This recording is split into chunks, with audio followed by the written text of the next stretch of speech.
الله الرحمن الرحيم. الحمد لله نحمده ونستعينه ونستغفره ونؤمن به ونتوكل عليه ونعوذ بالله من شرور انفسنا ومن سيئات اعمالنا. من يهده الله فلا مضل له ومن يضلل فلا هادي له. ونشهد ان لا اله الا الله وحده لا شريك له ونشهد ان سيدنا ومولانا محمدا عبده ورسوله صلى الله عليه وعلى اله واصحابه واتباعه وازواجه وذرياته واهل بيته وبارك وسلم تسليما كثيرا كثيرا. اما بعد، فقد قال الله تبارك وتعالى في القرآن المجيد والفرقان الحميد: أعوذ بالله من الشيطان الرجيم، بسم الله الرحمن الرحيم. قل إن كنتم تحبون الله فاتبعوني يحبكم الله ويغفر لكم ذنوبكم والله غفور رحيم. وقال الله تبارك وتعالى: ما كان محمد أبا أحد من رجالكم ولكن رسول الله وخاتم النبيين وكان الله بكل شيء عليما. وقال النبي صلى الله عليه وسلم: لا يؤمن أحدكم حتى أكون أحب إليه من والده وولده والناس أجمعين. وقال النبي صلى الله عليه وسلم: إنه سيكون في أمتي كذابون 30 وفي رواية دجالون كذابون قريبا من 30 كلهم يزعم أنه نبي وأنا خاتم النبيين لا نبي بعدي. وقال النبي صلى الله عليه وسلم: إن النبوة والرسالة قد انقطعت فلا رسول بعدي ولا نبي، أو كما قال عليه الصلاة والسلام. صدق الله العظيم وصدق رسوله النبي الكريم ونحن على ذلك لمن الشاهدين والشاكرين والحمد لله رب العالمين.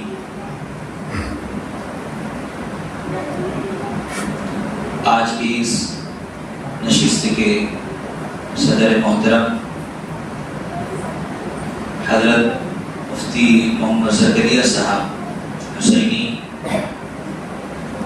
اسی طرح اس مسجد کے امام و خطیب حضرت مفتی محمد تنویر خان صاحب ندوی، اسی طرح ہمارے ساتھ آئے ہوئے مہمان حضرت مولانا مفتی صہیب صاحب ندوی، حضرت مولانا محمد علی صاحب ندوی منی پوری،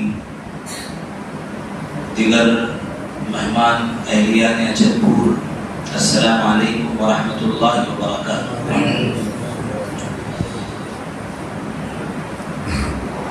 ربیع الاول کا مہینے کا جب آغاز ہوتا ہے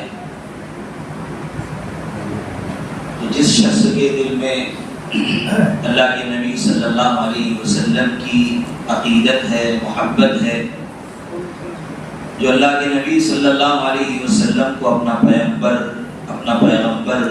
اپنا رسول، اپنا نبی تسلیم کرتا ہے اور ان کی لائی ہوئی نبوت پر اور جو شریعت بیضا، صاف ستھری شریعت جو لے کر آئے ہیں اس پر کامل ایمان رکھتا ہے، تو ربیع الاول کے مہینے کا آغاز جیسے ہی ہوتا ہے تو اس کے دل و دماغ میں سب سے پہلے یہی بات آتی ہے کہ یہ وہ مہینہ ہے جس میں ہم سب کے آقا جناب محمد رسول اللہ صلی اللہ علیہ وسلم کی بعثت ہوئی، آمد ہوئی، آپ اس دنیا میں تشریف لائے۔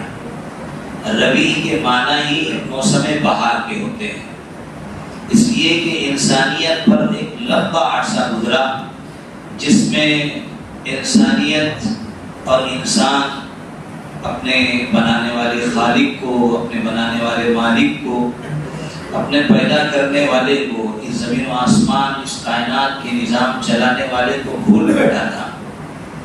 تو اس کو دوبارہ ایک لمبے عرصے کے بعد وہ سبق یاد دلایا گیا جو خزاں طاری ہو چکی تھی، اس پر موسم بہار آنا تھا، تو اللہ کے نبی صلی اللہ علیہ وسلم کی آمد کے ذریعے سے، اللہ کے نبی صلی اللہ علیہ وسلم کی بعثت کے ذریعے سے اس دنیا میں موسم بہار آئی، اور الاول مطلب سب سے پہلی یہ بہار تھی جس میں انسانیت کو، جس میں مخلوق کو خدا سے ملایا گیا، جس میں انسانوں کو اللہ سے ملایا گیا، جس میں انسانوں کو خدا کا تعارف کرایا گیا، جس میں انسانوں کو یہ بتایا گیا کہ اصل زندگی کیا ہے، اصل منہج کیا ہے، اصل طریقہ کار کیا ہے، زندگی گزارنے کا طریقہ کیا ہوتا ہے، ہم اور آپ زندگی کیسے گزار رہے ہیں، یہ ساری کی ساری باتیں انسانوں کو سمجھائی گئی۔ آپ صلی اللہ علیہ وسلم نے مسلسل محنت کی، اور حضرات صحابہ کی ایک بہت بڑی جماعت، جس میں روایتوں کے اندر ملتا ہے کہ کم و بیش 1,24,000 صحابہ کی ایک پوری جماعت آپ نے تیار کی، جن کے ذریعے سے پوری دنیا کے اندر دین پھیلا، اسلام پھیلا۔ میرے عزیزوں بزرگوں، اللہ کے نبی صلی اللہ علیہ وسلم سے محبت کرنا یہ تکمیل ایمان ہے۔ تکمیل ایمان کا دار و مدار حب رسول پر ہے۔ اللہ کے رسول صلی اللہ علیہ وسلم سے محبت کرنا، آپ صلی اللہ علیہ وسلم سے عقیدہ کرنا، آپ صلی اللہ علیہ وسلم سے عشق کرنا، یہ عین ایمان ہے۔ اور اللہ کے نبی صلی اللہ علیہ وسلم نے اس کے بارے میں کہا بھی ہے، قرآن میں بھی کہا گیا ہے، جیسے میں نے قرآن کریم کی ایک آیت آپ حضرات کے سامنے تلاوت کی تھی، قُلْ إِن كُنتُمْ تُحِبُّونَ اللَّهَ فَاتَّبِعُونِي، کہ اے نبی جی آپ کہہ دیجئے کہ اگر تم یہ چاہتے ہو کہ تم اللہ تعالیٰ کے محبوب بن جاؤ، تم اللہ تعالیٰ سے محبت کرنے لگو اور اللہ تم سے محبت کرنے لگے، اور نبی کی محبت کے ذریعے سے پورے دنیا کے انسانوں کے دلوں میں تمہاری محبت ڈال دی جائے، تمہاری حبیبیت ڈال دی جائے، اس کے لیے ضروری ہے فَاتَّبِعُونِي، میری اتباع کرو۔ اللہ کے نبی کہہ رہے ہیں کہ اللہ کے نبی صلی اللہ علیہ وسلم کی محبت کا حق صحیح معنوں میں اسی وقت ادا ہو سکتا ہے جب ہم اللہ کے نبی صلی اللہ علیہ وسلم کی کامل اتباع کریں گے، معاملات میں، معاشرت میں، عبادات میں، تعلقات میں، دنیا کی ہر چیز، دنیا کی ہر شے جو انسان سے متعلق ہے، انسان کا روزمرہ کا تعلق اس سے پڑتا ہے، اس کے معاملات ہے، اس کی معاشرتی زندگی ہے، اس کے بیوی بچے ہیں، اس کی شادی بیاہ ہے، اس کی موت مٹی ہے، تجدید و تدفین ہے، یہ ساری کی ساری چیزیں وہ ہیں جس میں اللہ کے نبی صلی اللہ علیہ وسلم نے کہا کہ اس میں تم کو میری اتباع کرنی پڑے گی، تب جا کے تم اللہ کے محبوب بنو گے اور میری محبت کا صحیح معنوں میں حق ادا ہوگا۔ ایک لیلا مجنون کا نام آپ نے اکثر سنا ہوگا۔ مجنون جو تھا وہ ایک مرتبہ سمندر کی بیچ پر کچھ لکھ رہا تھا، کسی فارسی کے شاعر نے اس کو نقل کیا ہے کہ کسی نے اس سے سوال کیا کہ چے می کنم، تم کیا کر رہے ہو؟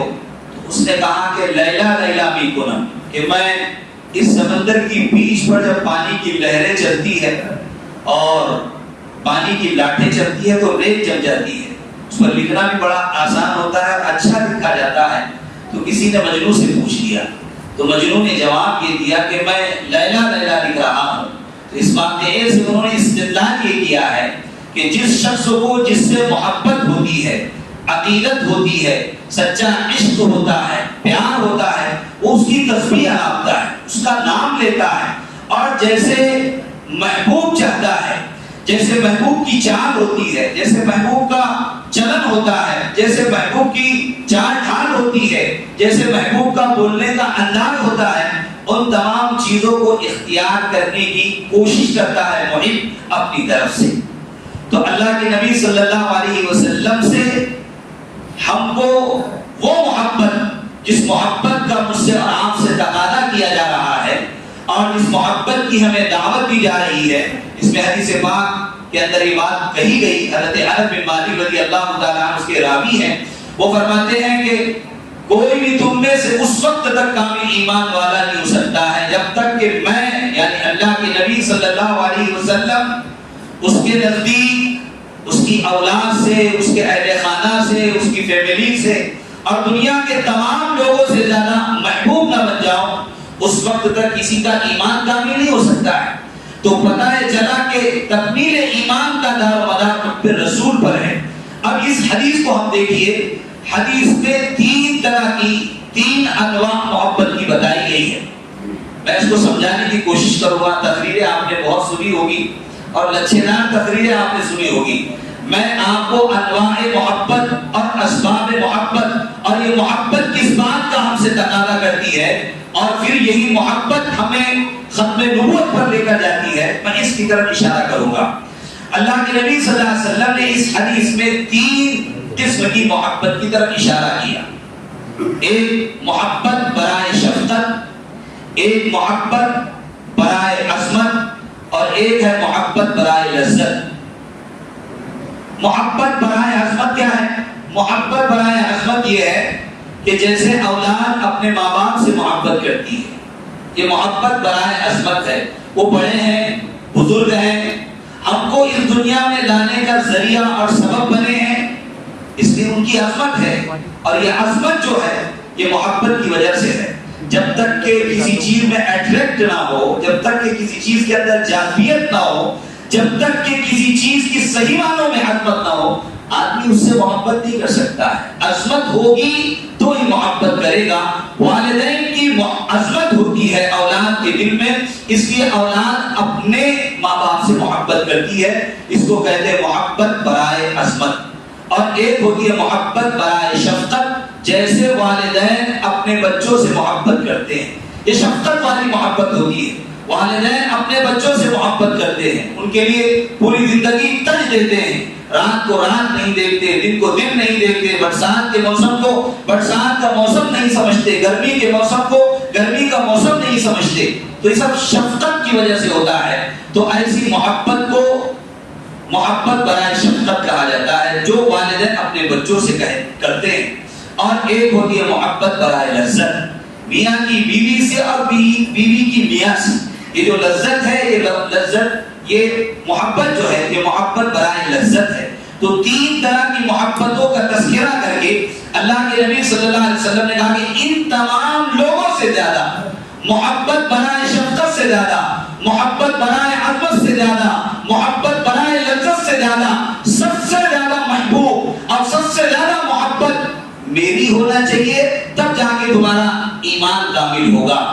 اب یہ ہے کہ ہم اگر کسی سے محبت کرتے ہیں تو کچھ خصلتیں, کچھ عادات اور اطوار ہوتی ہے, اس کی بنیاد پر ہم کسی سے محبت کرتے ہیں.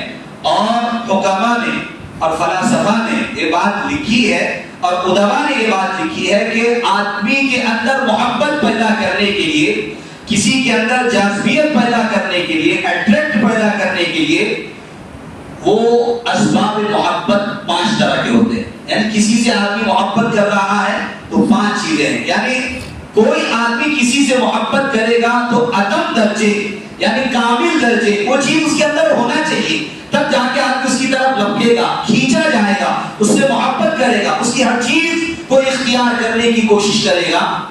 اس میں سب سے پہلی چیز ہے کہ اگر ہمیں کسی سے محبت ہو جائے تو اس میں سب سے پہلی چیز ہے کمال. ہم یہ دیکھتے ہیں کہ ہمارے محبوب میں کمال کیا ہے, تو کمال آپ صلی اللہ علیہ وسلم کے اندر حضرت آدم علیہ السلام سے لے کر حضرت عیسیٰ علیہ السلام تک جتنے کمالات سارے نبیوں کے اندر تھے, جتنے معجزات سارے نبیوں کے اندر تھے, اور جتنے صلح کے کام سارے انبیاء علیہ السلام کے اندر تھے, اللہ رب العزت نے ان تمام چیزوں کو اللہ کے نبی صلی اللہ علیہ وسلم کے اندر رکھ دیا تھا. آپ صلی اللہ علیہ وسلم کے اندر کمال عدم درجے موجود تھا.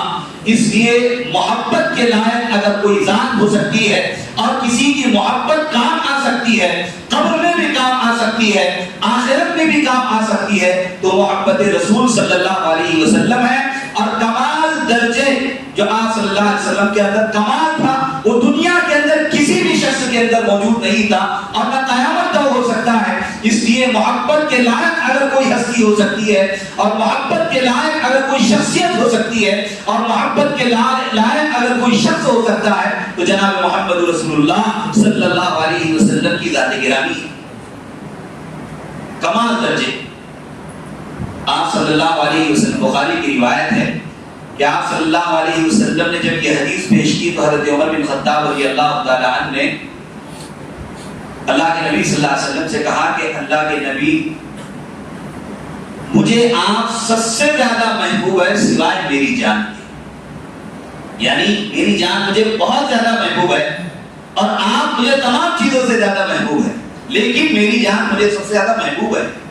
تو حضرت عمر بن خطاب رضی اللہ تعالی عنہ سے اللہ کے نبی صلی اللہ علیہ وسلم نے کہا کہ عمر، تمہارا ابھی بھی ایمان مکمل نہیں ہوا، کامل نہیں ہوا، اکمل نہیں ہوا، تکمیل کے درجے کو نہیں پہنچا تمہارا ایمان. حضرت عمر بن خطاب رضی اللہ تعالی عنہ سے کہہ رہے ہیں، اس صحابی سے کہہ رہے ہیں کہ جس صحابی کے بارے میں اللہ کے نبی صلی اللہ علیہ وسلم نے کہا تھا لو کان نبی بعدی لکان عمر، اگر میرے بعد کوئی نبی ہوتا تو وہ عمر ہوتے. ان سے اللہ کے نبی صلی اللہ علیہ وسلم نے کہا کہ تمہارا ایمان ابھی بھی کامل نہیں ہے جب تک کہ میں تمہارے نزدیک تمہاری جان سے بھی زیادہ محبوب نہ ہو جاؤں، تمہارا ایمان کامل نہیں ہو سکتا ہے. یہ بات کہنی تھی کہ آپ صلی اللہ علیہ وسلم کا پردہ حضرت عمر بن خطاب رضی اللہ تعالی عنہ پر پڑا اور آپ نے کہا کہ اللہ کے نبی، اب آپ مجھے میری جان سے بھی زیادہ محبوب ہیں. پھر اللہ کے نبی صلی اللہ علیہ وسلم نے کہا کہ اب تمہارا ایمان کامل ہے. تو پہلی چیز ہے کمال. کسی کو کسی سے محبت ہوتی ہے تو کمال کی بنیاد پر ہوتی ہے.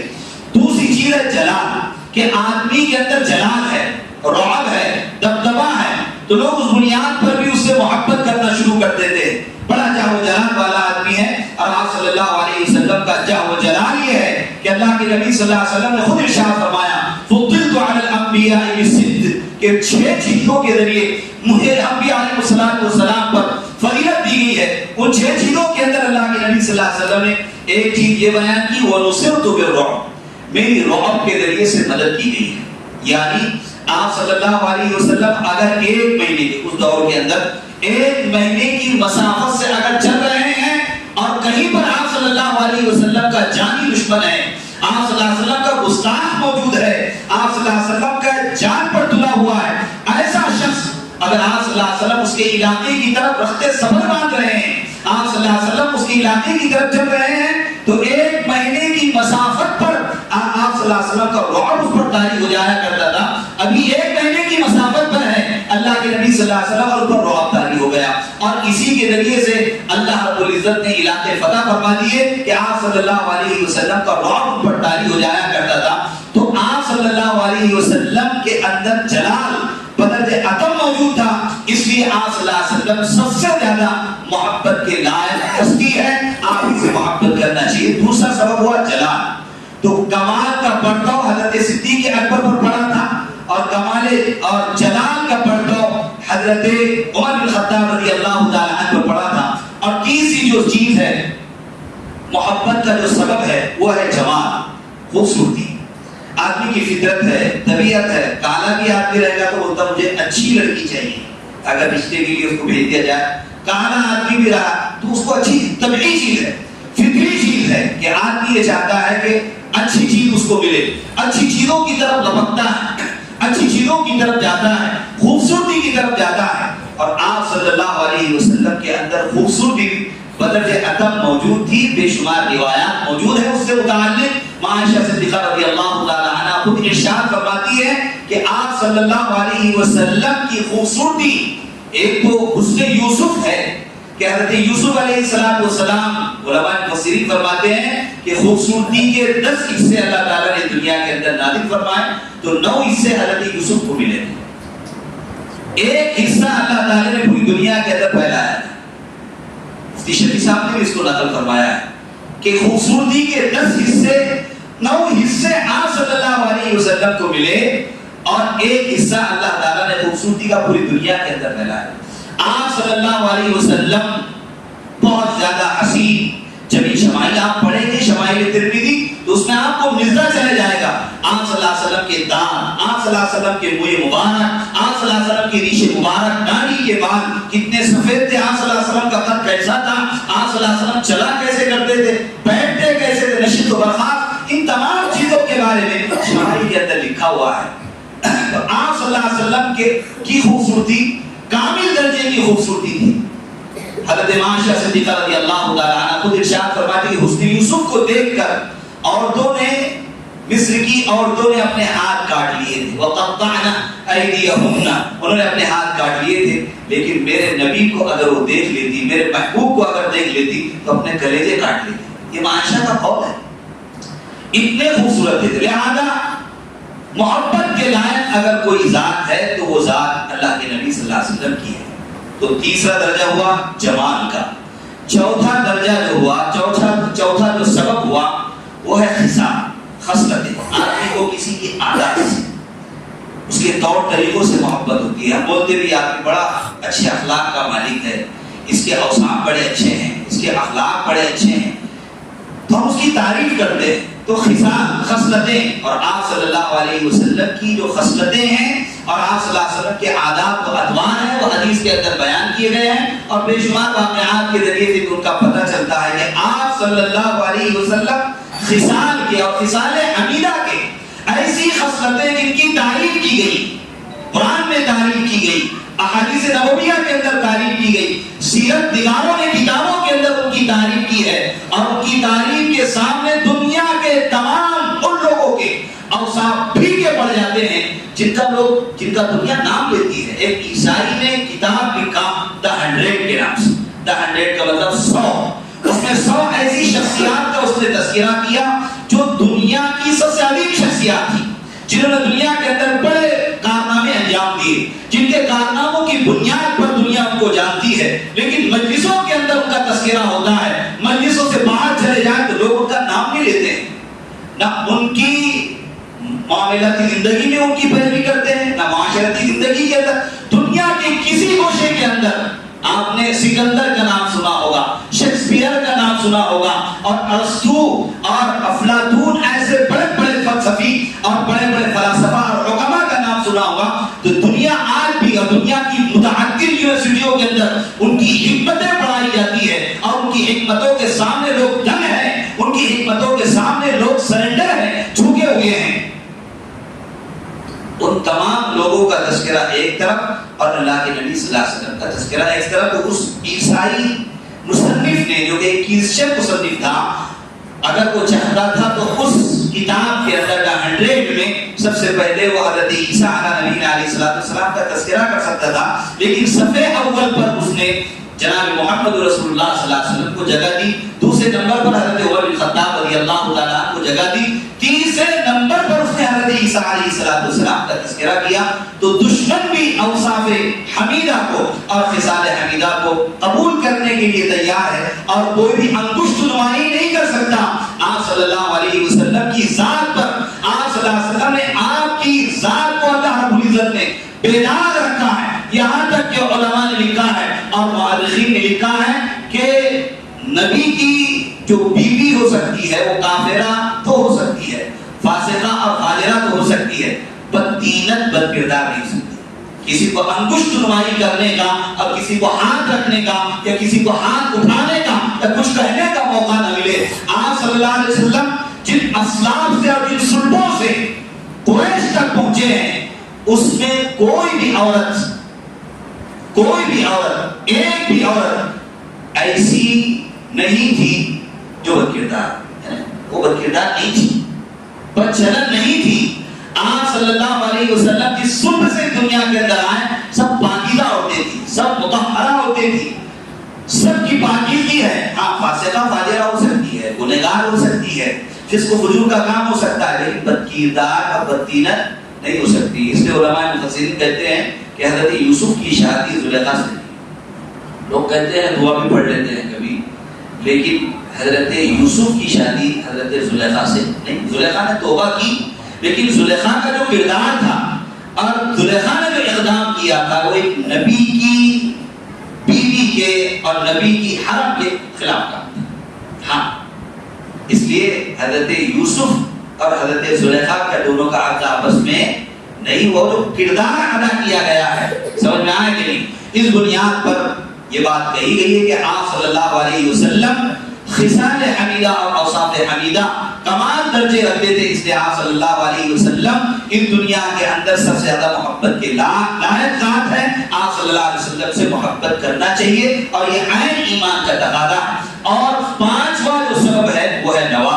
میں اصل میں بتاؤں گا کہ ہم سے کس محبت کا تقاضا کیا جا رہا ہے، سمجھانے کی کوشش کروں گا۔ ایک ہے چیز نوا۔ نوا کے معنی آتے ہیں عطیہ، کسی کو عطیہ دینا، ہبہ دینا، تحفہ دینا۔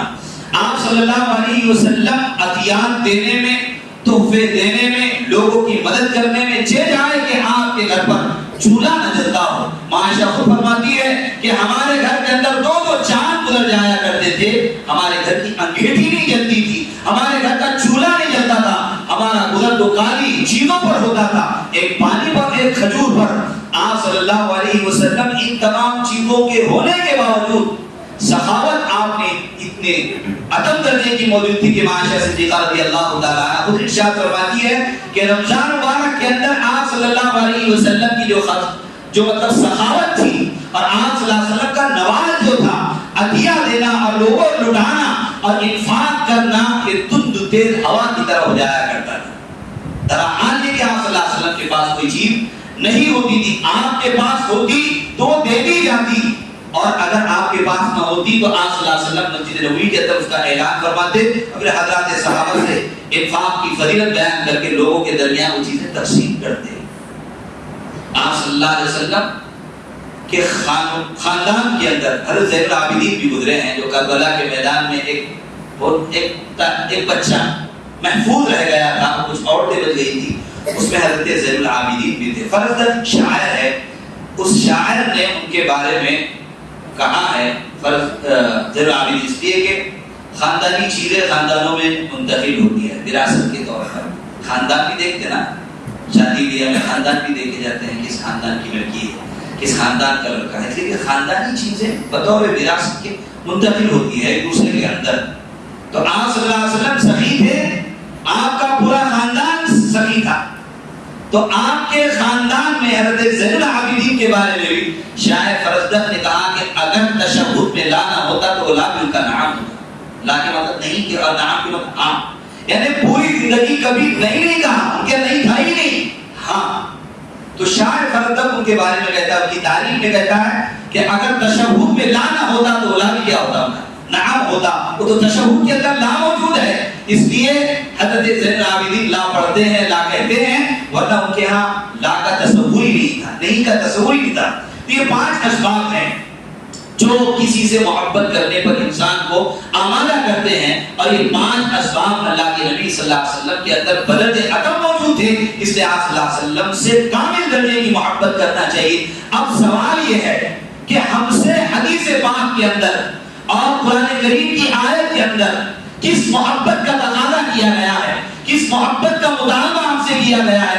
اب ہمیں یہ دیکھنا ہے، ہر شخص کو بیوی کو اپنے شوہر سے، شوہر کو اپنی بیوی سے، ماں باپ کو اپنے بچوں سے، بچوں کو اپنے ماں باپ سے فطری طبعی محبت ہوتی ہے، اس کو کہتے ہیں طبعی محبت۔ تو اللہ تعالیٰ نے طبعی محبت کا تقاضا ہم سے نہیں کیا ہے، یہ تقاضا ہم سے نہیں کیا ہے، طبعی تقاضا ہم سے نہیں کیا ہے، طبعی محبت کا تقاضا ہم سے نہیں کیا ہے، یہ تو فطری چیز ہے۔ ورنہ اگر طبعی محبت کا تقاضا کیا جائے، فطری محبت کا تقاضا اگر کیا جائے تو دنیا کے اندر کوئی بھی ایمان والا نہیں ہو سکتا۔ اس لیے فطری طور پر ہر باپ کو اپنے بچوں سے، بیوی کو اپنے شوہر سے، اور شوہر کو اپنی بیوی سے محبت ہوتی ہے اور کامل درجے کی ہوتی ہے۔ تو یہاں پر کون سی محبت مراد ہے؟ تو وہ محبت کو 2 نام دیے گئے ہیں، ایک ہے محبت عقلی اور ایک ہے محبت شرعی۔ محبت عقلی کو ہم کیسے سمجھیں گے؟ دیکھیے، کوئی شخص بیمار ہوا، ڈاکٹر نے دوا تشخیص کی اور بہت کڑوی کثیری دوا اس کو لکھ کر دی کہ آپ کو یہ دوا استعمال کرنی ہے، یہ دوا اگر آپ استعمال کریں گے تو آپ صحت یاب ہوگے، آپ کی طبیعت درست ہوگی۔ ڈاکٹر نے ان کو کہہ دیا۔ اب طبعی چیز یہ کہتی ہے کہ کڑوی چیز استعمال نہ کی جائے، کڑوی چیز استعمال نہیں کرنا ہے. طبیعت کہتی ہے، زبان کہے گی کہ نہیں استعمال نہیں کرنا ہے، طبیعت کہے گی کہ نہیں اس کو استعمال نہیں کرنا ہے، لیکن عقل یہ کہے گی کہ اگر اس کو استعمال نہیں کیا گیا تو آپ صحت یاب نہیں ہوگے، لہذا کڑوی کسیلی دوا آپ کو استعمال کرنی پڑے گی. تو اللہ کے نبی صلی اللہ علیہ وسلم ہم سے جس محبت کا تقاضا کر رہے ہیں وہ محبت عقلی ہے. اس کو یوں سمجھیے جیسے بہت سرد رات ہے، زبردست ہوائیں چل رہی ہے، نرم گرم بستر ہے، بازو میں دل بہلانے والی حسین و جمیل بیوی ہے، اور رات کے ایک پہر میں اللہ کے منادی نے پکارا الصلاۃ خیر من النوم، نیند سے بہتر نماز ہے. جب یہ آواز کانوں میں پہنچی، اب طبیعی چیز کہہ رہی ہے کہ جاگا نہ جائے، سرد ہوائیں ہیں، ٹھنڈے پانی سے وضو کرنا پڑے گا، بازو میں دل بہلانے والی حسین و جمیل بیوی ہے، نرم گرم بستر ہے، طبیعت یہ چاہے گی کہ نہیں اٹھنا.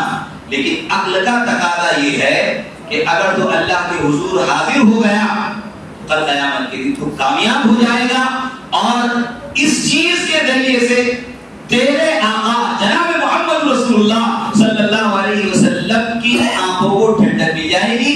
اس لیے کہ آپ صلی اللہ علیہ وسلم نے کہا قرۃ عینی فی الصلاۃ، میری آنکھوں کی ٹھنڈک نماز میں ہے، میری آنکھوں کی ٹھنڈک نماز میں ہے. تو اس محبت کا ہم سے تقاضا کیا جا رہا ہے. جب یہ محبت ہوتی ہے، عقلی محبت ہوتی ہے، اور حضرات صحابہ نے عقلی محبت کو اختیار کیا تو پھر اپنی جانیں بھی قربان کی، اپنے وطن عزیز کو بھی چھوڑا، اپنے بچوں کو بھی قربان کیا، اپنی بیویوں کو بھی قربان کیا، ہر ایک چیز کو انہوں نے قربان کیا کہ اللہ کے نبی صلی اللہ علیہ وسلم کی محبت یہ عقلی محبت ہے. اور عقلی محبت اس بات کا تقاضا کر رہی ہے کہ ان تمام چیزوں کو خیر بات کہنا چاہیے. اس لیے کہ آپ صلی اللہ علیہ وسلم نے کہا کہ جو مجھ سے محبت کرے گا کل قیامت کی جنت کے اندر اس کا حشر میرے ساتھ ہوگا، وہ میرے ساتھ رہے گا. المرء مع من احب، انسان اس کے ساتھ ہوگا کل قیامت کے دن جس سے اس نے محبت کی ہے.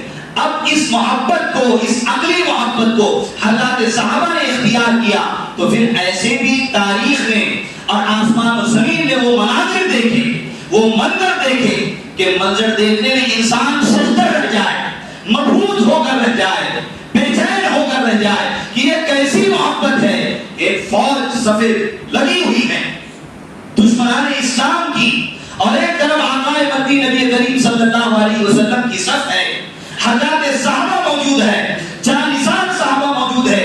ایک اشارہ اگر کر دیا جائے تو آپ صلی اللہ علیہ وسلم کے ایک اشارے پر جان دینے کے لیے قربان صحابہ کھڑے ہوئے ہیں، اور ایک طرف دشمنان اسلام موجود ہے. کبھی ایسا ہوتا تھا کہ آپ صلی اللہ علیہ وسلم کے لشکر میں باپ ہے اور دشمنوں کے لشکر میں بیٹا ہے. کبھی ایسا ہوتا تھا کہ دشمنوں کے لشکر میں باپ ہے اور آپ صلی اللہ علیہ وسلم کے لشکر میں بیٹا ہے. اور کبھی بیٹا ادھر ہوتا تھا، کبھی باپ ادھر ہوتا تھا، کبھی بیٹا ادھر باپ ادھر ہوتا تھا. ایک مرتبہ حضرت ابو عبیدہ بن جراح رضی اللہ تعالیٰ جنگ کا موقع ہے، آپ صلی اللہ علیہ وسلم کے ساتھ جنگ کر رہے ہیں اعلاء کلمت اللہ کے لیے، دین کی سربلندی کے لیے، ظلم کے تلاقہ کے لیے، ظلم کے خاتمے کے لیے. تو ان کے والد یہ چاہ رہے تھے، دشمنان اسلام کی فوج میں تھے حضرت ابو عبیدہ بن جراح رضی اللہ تعالیٰ، کہ میرا مقابلہ میرے بیٹے سے ہونا چاہیے، میرا مقابلہ میرے بیٹے سے ہونا چاہیے. اور حضرت ابو عبیدہ بن جراح چاہ رہے تھے طبیعی طور پر کہ میرا مقابلہ میرے باپ سے نہیں ہونا چاہیے. ایک طرف یہ تھا، لیکن باپ بضد تھا کہ میرا مقابلہ میرے بیٹے سے ہونا چاہیے. جب گھماسان کا رن پڑا، جب زبردست جنگ ہوئی، جب دشمن اور جب آپ صلی اللہ علیہ وسلم کی فوج اور اسے دشمنان اسلام کی فوج آمنے سامنے ہوئی تو ان کے والد بار بار حضرت ابو عبیدہ کے سامنے آتے رہے. حضرت ابو عبیدہ کے والد ان کے سامنے بار بار آتے رہے کہ اس کا میرا مقابلہ ہو جائے، اس کا میرا مقابلہ ہو جائے. اور حضرت ابو عبیدہ بن جراح ان سے بچتے رہے. ایک موقع ایسا آیا کہ صبر کا پیمانہ لبریز ہو گیا کہ نہیں، اب مقابلے کے علاوہ کوئی چارہ کار نہیں ہے. تو حضرت ابو عبیدہ بن جراح رضی اللہ تعالیٰ عنہ کو روایت معلوم تھی کہ اب محبت کا تقاضا یہ ہے، عقلی محبت کا تقاضا یہ ہے کہ میرے نبی کی شان میں گستاخی کرنے والے، میرے نبی کے دین کو ٹھکرانے والے، میرے نبی کی شریعت کو ٹھکرانے والے، میرے نبی کو گالیاں دینے والے، میرے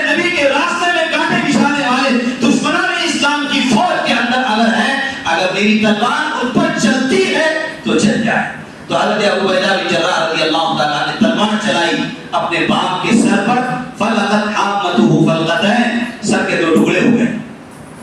تو لکھنے والے نے لکھا ہے لا تحاول ایھا القاری، کہ اے پڑھنے والے شخص اس بات کی کوشش مت کرو کہ قتل اباہ، کہ انہوں نے اپنے والد کو قتل کر دیا ہے، ولکن لم یقتل اباہ، انہوں نے اپنے والد کو قتل نہیں کیا ہے، ولکن قتل الشرک فی شخص ابیہ، بلکہ ان کی باپ کی ذات کے اندر جو شرک موجود تھا اس کو انہوں نے قتل کیا ہے. باپ کو قتل نہیں کیا ہے، ان کے باپ مشرک تھے، ان کے اندر شرک موجود تھا، اس شرک کا خاتمہ کیا ہے حضرت ابو عبیدہ بن جراح رضی اللہ تعالی عنہ نے. تو اس محبت کا تقاضا ہم سے کیا جا رہا ہے کہ ساری دنیا ایک طرف اگر شریعت کی دھجیاں میرا باپ اڑاتا ہے، میری مائیں بہنیں شریعت کو پامال کرتی ہے، شریعت کو اپنے پیروں سے روتی ہے اور میرا دل اس کے لیے اڑتا ہے، اگر میں اپنے خاندان والوں سے الگ ہو جاؤں میرے نبی کی محبت میں، اگر میں اپنی بیوی سے الگ ہو جاؤں میرے نبی کی محبت میں، اگر میں اپنے بچوں سے جدا ہو جاؤں اور ان سے تفریق کر لوں میرے نبی کی محبت میں،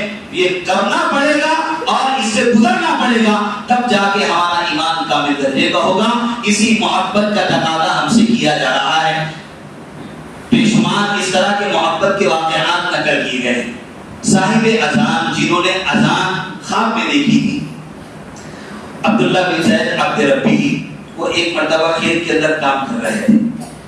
کھیت کے اندر کام کرتے کرتے ان کے بیٹے نے آ کر یہ خبر دی کہ حضور صلی اللہ علیہ وسلم اس دنیا سے وفات پا گئے. آپ صلی اللہ علیہ وسلم اس دنیا سے چلے گئے. تو صاحب اذان عبداللہ بن زید عبد ربی انہوں نے آسمان کی طرف ہاتھ اٹھایا اور کہا کہ اے اللہ، روزانہ یہ آنکھیں میرے نبی کا دیدار کیا کرتی تھی، میرے نبی کو دیکھتی، میں تھک ہار کر جب جاتا تھا اور اللہ کے نبی صلی اللہ علیہ وسلم سے میری ملاقات ہو جایا کرتی تھی اور میں آپ صلی اللہ علیہ وسلم سے مل جایا کرتا تھا، یہ ساری کی ساری تھکان میری کیا ہو جاتی تھی، دور ہو جایا کرتی تھی. اب آپ صلی اللہ علیہ وسلم اس دنیا سے چلے گئے، وفات پا گئے، یہ آنکھیں کس کو دیکھے گی؟ یہ آنکھیں عبث ہیں، بیکار ہیں. اے اللہ ان آنکھوں کی بینائی اب تو سلب کر لے، چھین لے. تو صاحب اذان عبداللہ بن زید عبد ربی کی اسی وقت بینائی اللہ تعالیٰ نے کیا کر لی؟ چھین لی، سلب کر لی. کون ہے جو اپنی آنکھیں دے دنیا کے اندر؟ اللہ کے نبی صلی اللہ علیہ وسلم کے لیے.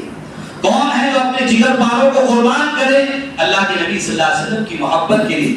جو آنکھوں سے کس کو محبت دی ہے؟ اگر آنکھوں کی اہمیت پوچھنا ہے تو کسی نابینا سے پوچھے کہ آنکھیں کیا چیز ہوتی ہے. دنیا کے حسین و جمیل مناظر سے وہ محروم ہیں، دنیا کی اچھائیوں کو دیکھنے سے محروم ہیں، دنیا کی خوبصورت چیزوں کو دیکھنے سے محروم ہیں. آنکھوں کی عظمت کیا ہوتی ہے، آنکھوں کی اہمیت کیا ہوتی ہے، اس نابینا سے پوچھیے. یہاں تو آنکھیں قربان کی جا رہی ہے اللہ کے نبی صلی اللہ علیہ وسلم کے لیے. تو ہم سے عقلی محبت کا تقاضا ہے اور شرعی محبت کا تقاضا ہے. اور شرعی محبت کہتے ہیں کہ اپنی مرغوبات کو، اپنی خواہشات کو قربان کر دینا آپ صلی اللہ علیہ وسلم کے مرغوبات پر، آپ صلی اللہ علیہ وسلم کی خواہشوں پر، تب جا کے ہمارا کامل درجے کا ایمان ہوگا اور ہم محبت میں کامل ہوں گے. ورنہ محبت کے دعوے دار تو بہت ہیں، بہت دعوے کرتے ہیں، بڑے بڑے محبت کے دعوے کرنے، زبانی دعوے نہیں چلیں گے بلکہ اللہ رب العزت کے سامنے وہ دعوے چلیں گے جن دعووں کے اندر ہم پوری طرح اترتے ہوں. تو میرے عزیزو، اسی کی مناسبت سے، اسی کو اللہ کے نبی صلی اللہ علیہ وسلم کی محبت کو سامنے رکھتے ہوئے اب اس نتیجے پر پہنچتے ہیں کہ آپ صلی اللہ علیہ وسلم کی محبت کا تقاضا یہ بھی ہے کہ ہم آپ صلی اللہ علیہ وسلم کو آخری نبی تسلیم کریں. تقاضا محبت کا، ورنہ محبوب بدلتے رہیں گے تو کوئی کام کی بات نہیں. اللہ کے رسول صلی اللہ علیہ وسلم سے محبت کا تقاضا یہ ہے کہ آپ کو آخری نبی تسلیم کیا جائے اور اس کے بغیر کسی کا عقیدہ پورا نہیں، کسی کا ایمان مکمل نہیں، وہ مسلمان ہی نہیں ہو سکتا جو آپ صلی اللہ علیہ وسلم کو خاتم النبیین نہ تسلیم کرے، آپ صلی اللہ علیہ وسلم کو آخری نبی تسلیم نہ کرے.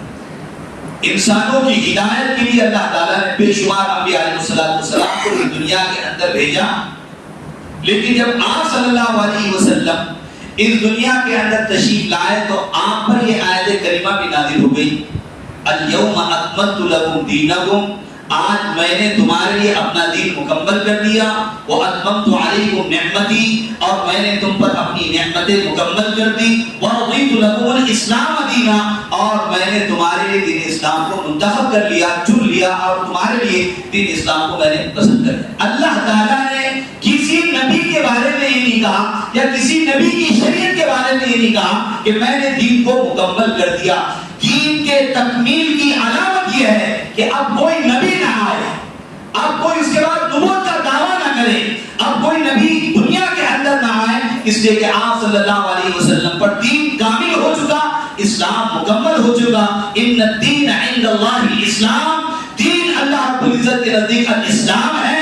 ومن یبتغی غیر الاسلام دینا فلن یقبل منہ، جو دین اسلام کے علاوہ کوئی اور طریقہ لے کر آئے گا اللہ رب العزت کے پاس اس کو قبول بھی نہیں کیا جائے گا، اور آخرت میں وہ خسارے اٹھانے والوں میں سے ہوگا۔ آپ صلی اللہ علیہ وسلم کی رسالت کو جہاں پر تسلیم کرنا ضروری ہے، وہیں پر آپ صلی اللہ علیہ وسلم کے نبوت کے ختم کو بھی تسلیم کرنا ضروری ہے۔ آپ صلی اللہ علیہ وسلم کی بے شمار روایات اس طرح کی موجود ہے سیاہ ستہ کی کتابوں کے اندر کہ آپ صلی اللہ علیہ وسلم نے اس کو مثالیں دے دے کر سمجھایا ہے۔ مثالیں ایک جگہ اللہ کے نبی صلی اللہ علیہ وسلم نے ارشاد فرمایا کہ ان مثلی و مثل الانبیاء من قبل، کہ بے شک میری مثال اور اس سے پہلے انبیاء علیہ السلام کی مثال کمثل رجل، اس آدمی کی طرح ہے، بنا بیتن، جس نے گھر بنایا، فاحسنہ، اس کے اندر تحسین کا کام کیا، خوبصورتی کا کام کیا، واجملہ، اس کے اندر جمال کا کام کیا، اس کو عمدگی دی، اس کو اچھائی، جیسا رونق بخشتے ہیں گھروں کے اندر اس طرح اس نے کیا، الا موضع لبنۃ من ثابیۃ، مگر ایک بونے کے اندر اس نے اینٹ کی ایک جگہ چھوڑ دی، فجعل الناس يطوفون به، لوگ آنے لگے اس محل کو دیکھنے لگے، ويعجبون له، اور اسے تعجب کرنے لگے، ويقولون، اور کہنے لگے، هل وضعت هذه اللبنة، اس جگہ یہ اینٹ کیوں نہ رکھ دی گئی؟ اتنا خوبصورت محل بنایا، ایک اینٹ کی جگہ خالی چھوڑ دی، اگر ایک اینٹ رکھ دی جاتی تو محل کا اور گھر کا اور عمارت کا حسن جو ہے وہ دوبارہ ہو جاتا تھا۔ آپ صلی اللہ علیہ وسلم نے کہا فانا تلک اللبنہ، وہ اینٹ وہی ہوں، وانا خاتم النبیین، اور میں نبیوں کا خاتم ہوں، میں نبیوں کے نبوت پر مہر ثبت کرتی ہے کہ اب میرے بعد کوئی نبی نہیں ہوگا۔ آپ صلی اللہ علیہ وسلم سے محل کے ذریعے سے، ایک عمارت کے ذریعے سے تشبیہ دے کر سمجھایا کہ وہ اس اینٹ کو دیکھ کر لوگ تعجب کیا کرتے تھے اور کہتے تھے کہ اس محل کے اندر نقش ہے، اس نقش کی تکمیل میں نے کر دی، اس نقش کو میں نے ختم کر دیا، اور اس اینٹ کی جگہ کو میں نے پر کر دیا، اور وہ اینٹ کون ہے؟ میں خود ہوں۔ آپ صلی اللہ علیہ وسلم نے ایک جگہ ارشاد فرمایا کہ ان الرسالۃ والنبوۃ قد انقطعت، کہ بے شک رسالت اور نبوت ختم ہو چکی ہے، فلا رسول بعدی ولا نبی، اب میرے بعد کوئی رسول نہیں ہوگا اور کوئی نبی نہیں ہوگا۔ ایک جگہ اللہ کے نبی صلی اللہ علیہ وسلم نے ارشاد فرمایا، میں شکیل بن حنیف کے فتنے کی طرف بھی آپ کو تھوڑا سا سمجھا ہوگا۔ ایک جگہ اللہ کے نبی صلی اللہ علیہ وسلم نے کہا کہ ان بنی اسرائیل تسوسهم الانبیاء، کہ بے شک بنی اسرائیل ان پر انبیاء علیہ السلام قیادت کیا کرتے تھے، قیادت کرتے تھے۔ کلما ہلک نبی، جب بھی کوئی ایک نبی چلا جاتا، خلفہ نبی، تو ایک نبی اس کا جانشین ہوتا، وَأَنَّهُ لَا نَبِيَّ بَعْدِي، میرے بعد کوئی نبی نہیں ہوگا، وَسَيَكُونُ خُلَفَاءُ، ہاں میرے بعد مجدد ہو سکتا ہے، میرے بعد مصلح ہو سکتا ہے، میرے بعد صلح کا کام کرنے والا، اصلاح کا کام کرنے والا، دین کی تجدید کرنے والا، دین کے اندر جو خرافات پیدا ہو گئی ہے، دین کے اندر جو نئی نئی چیزیں پیدا کر دی گئی ہے، من گھڑت چیزیں پیدا کر لی گئی ہیں، ایسے خلفاء ضرور ہوں گے، فیکون، اور بہت زیادہ ہوں گے۔ خلفاء کی تعداد کیا ہوگی؟ بہت زیادہ ہوگی۔ اللہ کے نبی صلی اللہ علیہ وسلم نے یہ بات ارشاد فرمائی۔ ایک جگہ اللہ کے نبی صلی اللہ علیہ وسلم نے کہا کہ لم یبقى من النبوۃ الا المبشرات، کہ نبوت میں سے صرف بشارت والی چیزیں بچی ہیں۔ خواب، اچھے خواب آ سکتے ہیں، اس لیے کہ اچھا جو خواب ہوتا ہے وہ نبوت کا 40واں حصہ ہوتا ہے۔ نبی کا خواب نبوت کا 40واں حصہ ہوتا ہے، ہر ایک کا خواب نہیں ہوتا۔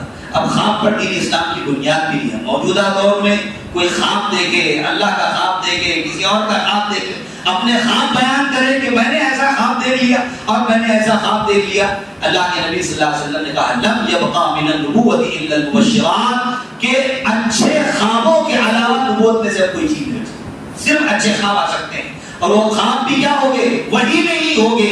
وہ خواب الہام کا درجہ رکھیں گے کہ کسی بزرگ کو، کسی متقی شخص کو، کسی پرہیزگار شخص کو خواب نظر آ رہے ہیں، اس خواب کی تعبیر ہو سکتی ہے، ورنہ ہر خواب کی تعبیر بھی نہیں ہو سکتی. ایک جگہ اللہ کے نبی صلی اللہ علیہ وسلم نے ارشاد فرمایا انه سيكون في امتي كذابون 30، بے شک میری امت میں 3 جھوٹے ہوں گے اور دجال قسم کے ہوں گے.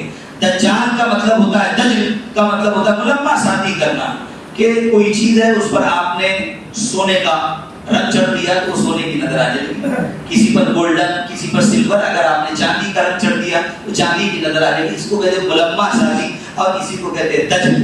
تو کہتے ہیں کہ 30 دجال میری امت کے اندر پیدا ہوں گے، کلہم یزعم، اور ہر ایک کا یہ دعویٰ ہوگا کہ انہ نبی، کہ وہ نبی ہے، اور انا خاتم النبیین لا نبی بعدی، میں آخری نبی ہوں، میرے بعد کوئی نبی نہیں ہوگا. لفظ خاتم اور خاتم، خاتم مہر ثبت کر دینا، ختم کرنے والا. آپ صلی اللہ علیہ وسلم کی نبوت کے ذریعے سے ساری نبوتوں کو ختم کر دیا گیا. آپ صلی اللہ علیہ وسلم کی نبوت میں سارے انبیاء علیہ السلام کی نبوتیں مندرج ہو چکی ہیں، شامل ہو چکی ہے. اب بات صرف محمد رسول اللہ صلی اللہ علیہ وسلم کی چلے گی، اس کے علاوہ کسی اور کی نہیں چلے گی. بات مانی جائے گی جناب محمد رسول اللہ صلی اللہ علیہ وسلم کی. تو ہر ایک کا دعویٰ یہ ہوگا کہ وہ نبی ہے، لیکن آپ صلی اللہ علیہ وسلم نے کہا کہ میں آخری نبی ہوں، میرے بعد کوئی نبی نہیں ہوگا.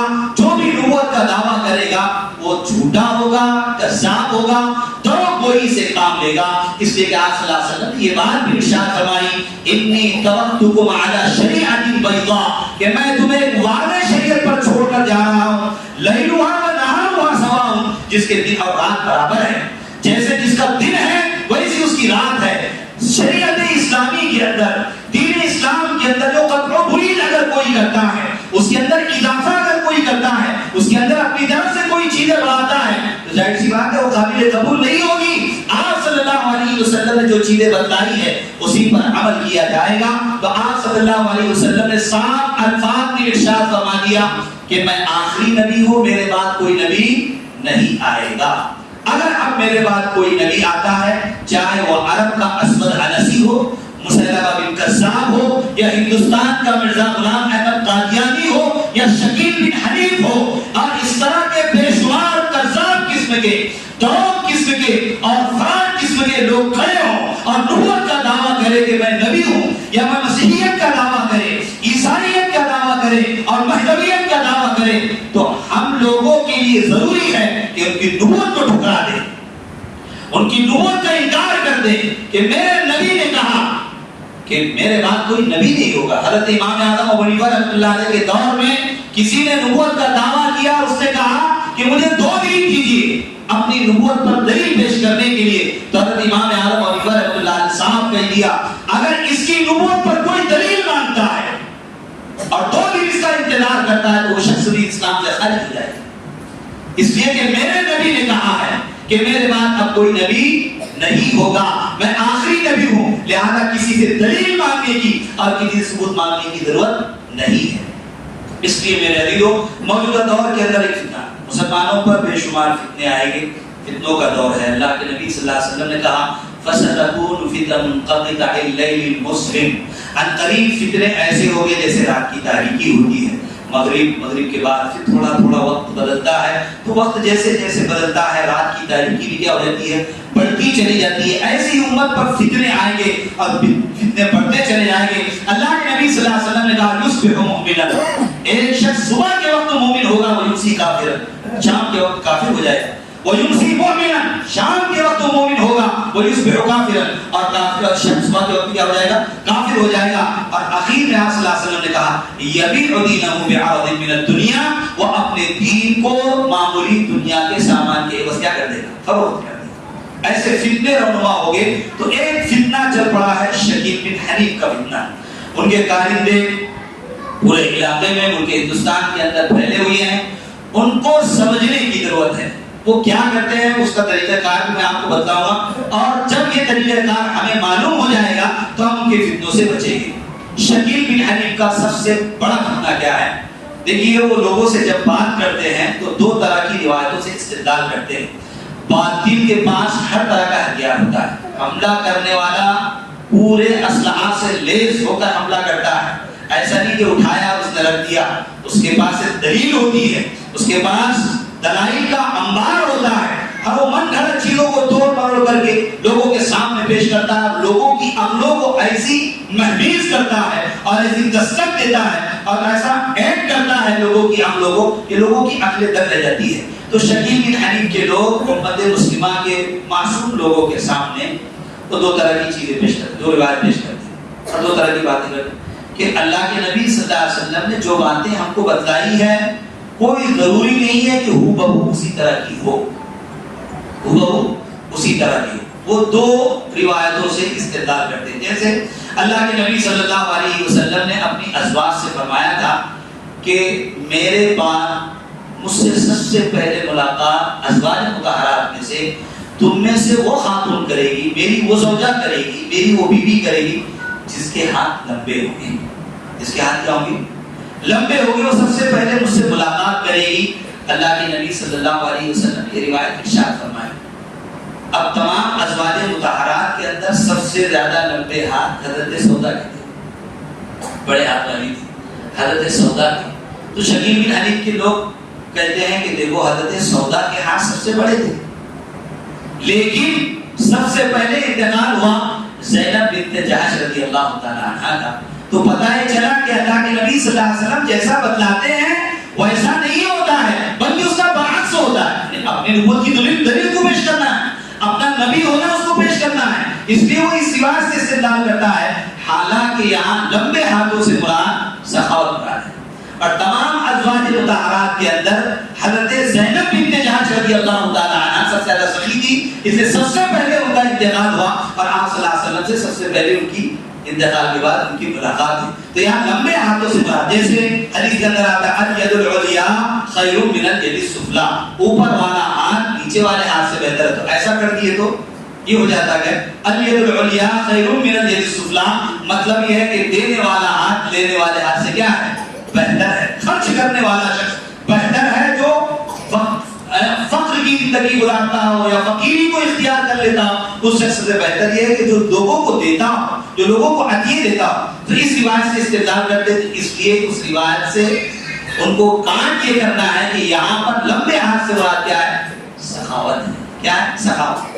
اور دوسری روایت میں پیش کرتے حضرت عثمان غنی رضی اللہ تعالی عنہ سے متعلق کہ حضرت عثمان غنی رضی اللہ تعالی عنہ سے اللہ کے نبی صلی اللہ علیہ وسلم نے کہا تھا کہ اللہ تعالیٰ تمہیں قمیص دے گا، اس قمیص کو کبھی بھی اتارنا مت۔ اگر تم نے وہ قمیص اتار دی اور اس قمیص سے تم سبکدوش ہو گئے اور تم نے اس قمیص سے رائے فرار اختیار کر لی تو ایک امت کے اندر فتنے پیدا ہو گئے۔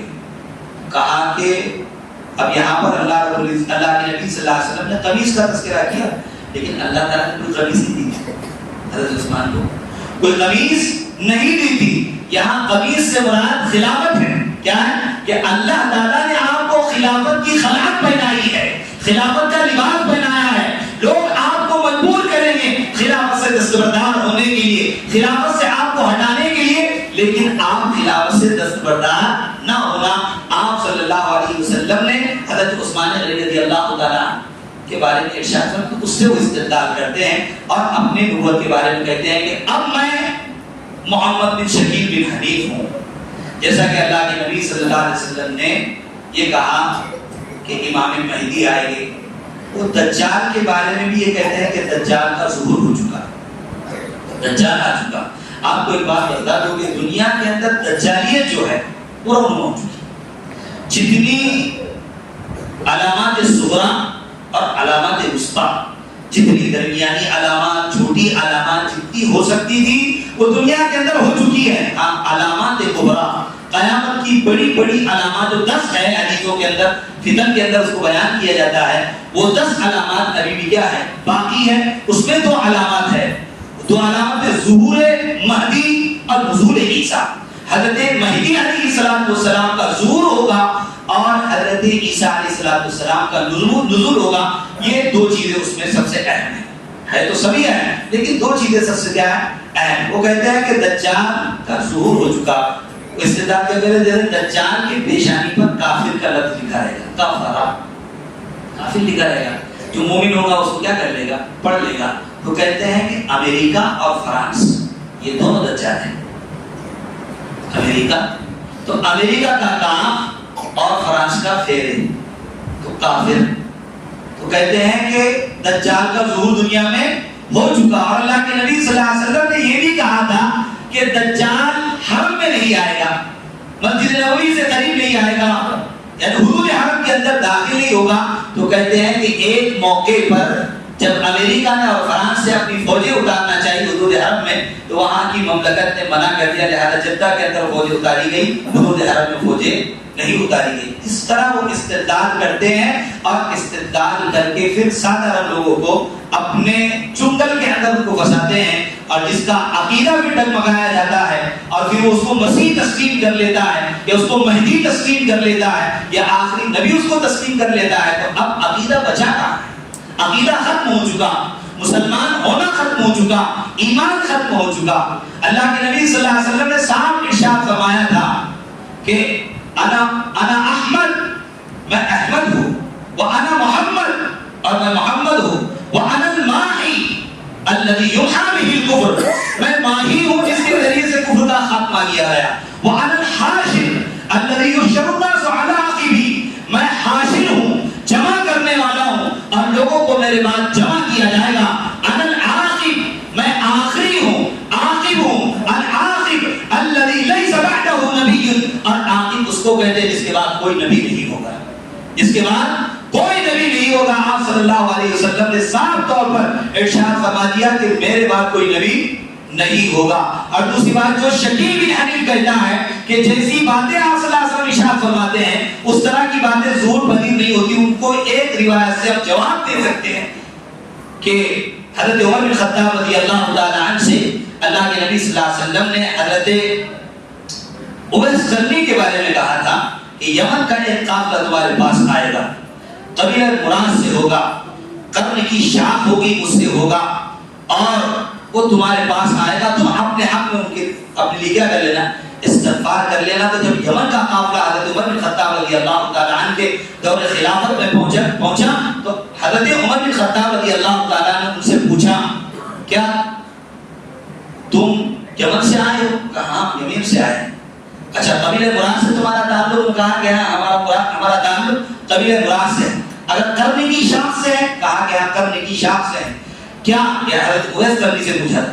حضرت اویس قرنی سے کہا تھا کہ کیا تم کو برس کی بیماری تھی, جذام کی بیماری تھی؟ آپ صلی اللہ علیہ وسلم نے کہا کہ اس کو برس کی بیماری ہوگی اور اس کی برس کی بیماری درست ہو جائے گی سوائے ایک درہم کے فقط, یعنی اتنی جگہ برس کی باقی رہے گی. تو حضرت اویس قرنی نے کہا کہ مجھے برس کی بیماری ہوئی تھی اور پوری برس کی بیماری اچھی ہو گئی, ایک درہم کے فقط برس کی بیماری کیا ہے, باقی ہے. تو آپ صلی اللہ علیہ وسلم نے بعینی جو الفاظ ارشاد فرمائے تھے اویس قرنی کے بارے میں اسی طرح کے الفاظ اور اسی طرح کی چیزیں ظہور پذیر ہوئی. ہم اس سے ان کو کیا کرتے ہیں, سمجھا سکتے ہیں, اس کا جواب دے سکتے ہیں.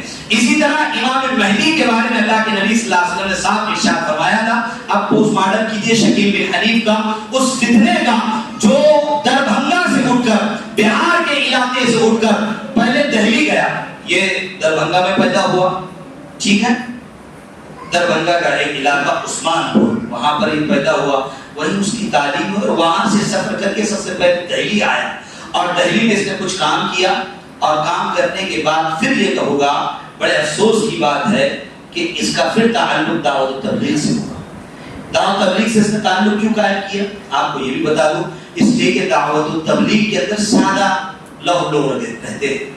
اب پڑھے لکھے لوگ جو سنتے ہیں وہ بولتے ہیں, وہ سادہ جو بات بول دی جاتی ہے اس پر عمل کرتے ہیں. تو سادھارن لوگوں پر حملے کرنا اور سادھارن لوگوں کے عقیدوں پر ڈاکے ڈالنا یہ سب سے زیادہ آسان ہوتا ہے. جس نے تبلیغ کا سہارا لیا بہت زمانے تک یہ اہل تبلیغ کے ساتھ کام کرتا رہا, اور کام کرنے کے بعد جب اس نے اپنے نبوت کے بارے میں اور جب اس طرح کی جو میں نے بات بتائی ہے, اس طرح کی باتیں جب لوگوں کے سامنے کرنے لگا تو کچھ لوگوں نے ایڈریس کیا، کچھ لوگوں نے اس کا تعاقب کیا، اور تعاقب کرنے کے بعد جب یہ پتہ چلا کہ اس کے عقیدے درست نہیں ہیں، یہ تو مسیحیت کا دعویٰ کر رہا ہے، یہ تو عیسائیت کا دعویٰ کر رہا ہے، یہ تو مہدویت کا دعویٰ کر رہا ہے، لوگوں کے عقیدوں کو سلب کرنے کی اور چھیننے کی کوشش کر رہا ہے، لہٰذا اس کا تعاقب کیا گیا اور اس کو دعوت تبلیغ سے بھگا دیا گیا۔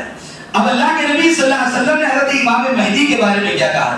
اللہ کے نبی صلی اللہ علیہ وسلم نے روایتوں کے اندر ہے کہ حضرت امام مہدی کے بارے میں صاف الفاظوں میں ارشاد فرمایا تھا کہ امام مہدی کا نام میرے نام پر ہوگا۔ اس لیے وہ شکیل بن حنیف جو ہے محمد بن شکیل بن حنیف کہتا ہے کہ وہ محمد، اس سے استدلال کرتا ہے۔ حضور کا نام کیا ہے؟ محمد ہے، اور حضور نے کہا کہ امام مہدی کا جو نام ہوگا وہ میرے نام پر ہوگا، لہذا محمد بن شکیل، محمد شکیل بن حنیف ہو گئے۔ اب حنیف اس لیے کہ اللہ کے نبی صلی اللہ علیہ وسلم نے کہا تھا کہ اس کے والد کا نام میرے والد کے نام پر ہوگا، عبداللہ۔ امام مہدی کے والد کا نام بھی کیا ہوگا؟ عبداللہ ہوگا۔ اللہ کے نبی صلی اللہ علیہ وسلم نے کہا، صاف الفاظوں میں ارشاد فرمایا، تو اس نے ظاہر بات ہے اپنے نام باپ کے نام کو ختم کر حنیف کا لفظ استعمال کیا۔ اور حنیف بھی کہاں سے لگا؟ ما کان ابراہیم یہودی ولا نصرانی ولکن کان حنیفا، کہ حضرت ابراہیم علیہ السلام نہ یہودی تھے نہ عیسائی تھے، لیکن اللہ کی یکسوئی کے ساتھ عبادت کرنے والے تھے، تو حنیف کا لفظ آگے اٹھا کر اس نے لگا دیا، تو محمد شکیل بن حنیف وہ بن گیا۔ آپ صلی اللہ علیہ وسلم نے امام مہدی کے بارے میں کہا تھا کہ اس کا نام میرے نام پر ہوگا، اس کے والد کا نام میرے والد کے نام پر ہوگا، اور وہ مدینے میں پیدا ہوگا۔ یہ تو سب سے بڑی دلیل ہے کہ وہ مدینے میں پیدا، اس لیے سب سے پہلے استدلال یہ کرتے کہ آپ صلی اللہ علیہ وسلم نے جو کہا بے اسی طرح کی چیزیں نہیں ہوتی ہے۔ آپ صلی اللہ علیہ وسلم نے تو کہا کہ امام مہدی مدینے کے اندر پیدا ہوگی، لیکن آپ صلی اللہ علیہ وسلم جو بات کہتے بے اسی طرح نہیں ہوتی ہے۔ اس لیے میری پیدائش کہاں ہوئی؟ بہار کے علاقے دربھنگا میں ہوئی۔ کہاں ہوئی؟ دربھنگا میں ہوئی۔ تو اس سے کاٹ کی جا سکتی ہے کہ اللہ کے نبی صلی اللہ علیہ وسلم نے امام مہدی کے بارے میں کہا تھا کہ وہ مدینے میں پیدا ہوں گے، اور مدینے میں لوگ ان کو مجبور کریں گے بیعت کے لیے کہ ہم تمہارے ہاتھ پر بیعت کرنا چاہتے ہیں۔ یہاں شکیل بن حنیف لوگوں کو مجبور کر رہا ہے کہ میرے ہاتھوں پر بیعت کرو، لوگوں کے عقیدوں سے کھیل رہا ہے، لوگوں کے ایمان سے کہہ رہا ہے کہ میرے ہاتھ پر بیعت کرو۔ وہاں پر امام مہدی کو لوگ مجبور کریں گے کہ ہم آپ کے ہاتھ پر بیعت کرنا چاہتے ہیں، اور امام مہدی لوگوں کی بیعت سے بچنے کے لیے آپ مکہ چلے جائیں گے۔ حضرت دربھنگا تو ان کا دہلی آ گئے، اور دہلی سے اٹھ کر پھر اورنگ آباد آ گئے۔ اورنگ آباد میں بہت بڑی کالونی میں بڑے سخت مزاج لوگ، اس سے پہلے ویڈیو آئی تھی زبردست طریقے کی کہ پولیس والوں پر انہوں نے حملے کیے، لوگوں پر حملے کیے، پتھر چلائے، بہت خطرناک۔ تو پوری ایک کالونی کو کسا دی انہوں نے، اس لیے کہ ظاہر سی بات ہے جب آدمی عقیدہ اس کا متاثر ہوتا ہے اور عقیدے پر اس کی ضرورت پڑتی ہے، اور جب عقیدہ بمانا معقول گانٹ باندھ دی جاتی ہے تو پھر کوئی چیز سمجھ میں نہیں آتی۔ تو ایسی بہت سارے لوگ اس کے چنگل میں پھنستے چلے گئے۔ تو آپ صلی اللہ علیہ وسلم نے کہا کہ وہ لوگوں کی بیعت سے بچنے کے لیے کہاں چلے جائیں گے؟ مکہ چلے جائیں گے۔ اور یہ حضرت اٹھ کر دربھنگا سے کہاں گئے؟ دہلی سے اورنگ آباد آ گئے۔ پھر آپ صلی اللہ علیہ وسلم نے کہا کہ ملک شام سے اور ملک عراق سے علماء کی، صلحاء کی، اقطاب کی، ابدال کی بہت بڑی جماعت چلے گی، اور یہ مکہ پہنچے گی، اور رکن یمانی اور مقام ابراہیم کے درمیان حضرت امام مہدی کے ہاتھ پر پھر بیعت کرے گا۔ آپ صلی اللہ علیہ وسلم نے یہ بھی کہا تھا کہ امام مہدی کے ظہور سے پہلے ملک شام سے لشکر چلے گا، زبردست لشکر چلے گا، جو حرم پر حملہ کرے گا، جو خانہ کعبہ پر حملہ کرنا چاہے گا، لیکن حدود حرم سے پہلے اللہ رب العزت بادشاہ سمیت پوری قوم کو دھسا دے گا۔ آج وہ نہیں ہوا، کبھی وہ وقت نہیں آئے، اس کو دھسایا نہیں گیا ابھی۔ تو یہ ساری کی ساری چیزیں آپ صلی اللہ علیہ وسلم نے بیان فرمائی، لہذا شکیل بن حنیف کا فتنہ بھی آپ نے دیکھا ہوگا کہ امراوتی کے اندر کچھ لوگوں کو پکڑا گیا ہے۔ یہ کیا کرتے ہیں؟ دیکھیں ان کا تعاقب کیسے کیا جائے۔ عام طور پہ باہر سے علاقے سے آنے والے لوگوں کا تعاقب ہمیں کیسے کرنا ہے، ان کو پہچاننا کیسے ہے۔ تو یہ 3 طرح کے کاروبار کرتے ہیں جہاں تک میں نے سنا ہے اور ان کو دیکھا بھی ہے، کہ یہ کپڑوں کا کاروبار کریں گے، یا ادھر کا کاروبار کریں گے، کہ ہیلمٹ کا، ٹوپی اس میں آ جاتی ہے ہیلمٹ میں۔